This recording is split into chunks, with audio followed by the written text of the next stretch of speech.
Good morning. I am Dr. Dilip Satbhai, Chartered Accountant practicing in Pune. I am bringing it to your notice certain important issues which Select Committee has appointed. A Select Committee has pointed out after the Income Tax Bill 2025 was referred to it. So let us go into details. The Income Tax Bill 2025 was introduced by the Finance Minister Nirmala Sitharaman Madam and was referred to the 31-member Select Committee on the same day.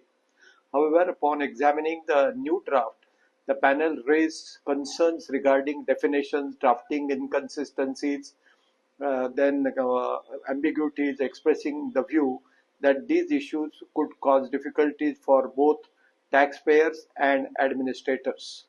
The committee chairman presented a 4,574-page report in the Lok Sabha. With the objective of enhancing the fairness of the bill, the committee submitted 32 concrete observations and recommendations which are summarized herein below. First point, clarity over complexity. The panel's report emphasized the need to simplify existing definitions in the law and avoid reliance on outdated references. It recommended redrafting the definition of capital asset under section 222, specifically in the context of securities and investment funds held by the foreign investors.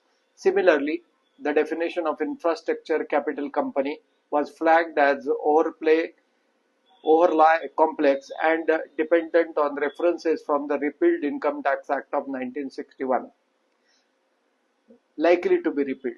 The panel recommended that the definition of infrastructure be directly included in the new bill. It also stressed the importance of clear wording for terms like micro, small enterprises, parent company, cooperative bank to prevent misinterpretation. Second point, rectifying legal loopholes and ensuring consistency. The committee has called for redrafting provisions relating to the computation and carry forward of capital gains to preserve the legislative intent. It has recommended procedural safeguards such as imposing discretionary penalties for non-maintenance of books and allowing refund claims even if income tax return is not filed on time. These measures aim to establish a direct tax system that is both administratively efficient and legally robust. Third point, protection of small taxpayers and NPOs. The panel criticized the current requirement for small taxpayers to file income tax returns solely to claim TDS refunds. It recommended eliminating such provisions. So special attention was also given to non-profit organization (NPOs), where ambiguity could harm institutions with religious and charitable objectives. The panel recommended reinstating the category of religious cum charitable for tax exemption on anonymous donations.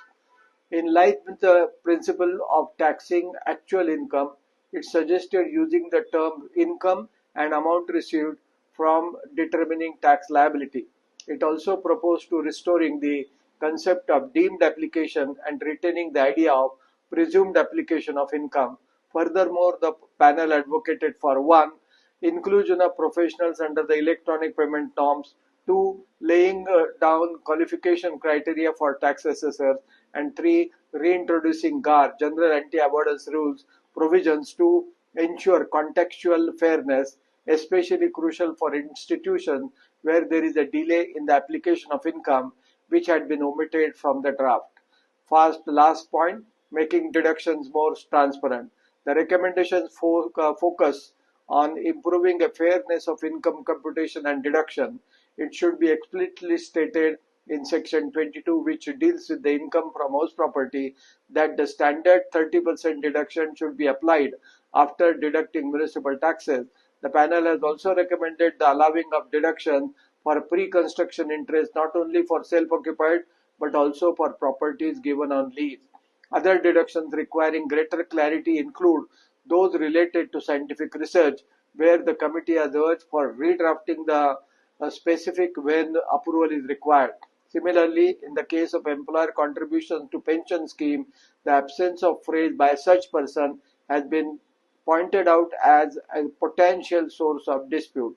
To prevent unintended tax benefits, Beyond legislative intent, the committee has recommended restoring the phrase adjusted total income in provisions related to donations. Last, the 6 point corporates. In multi-tiered structure, the benefit of tax deduction on intercorporate dividend should also be extended to companies opting for the 22% tax rate. Several stakeholders had requested the parliamentary committee to reconsider the scope of search and seizure powers in relation to the virtual digital spaces, highlighting concerns over privacy, third-party rights, and the risk of excessive intrusion. Moreover, at a first glance, no significant changes appear to have been recommended in this particular regard. If you like this my particular video, please like it, subscribe it, and forward it to your friends and relatives. Thank you.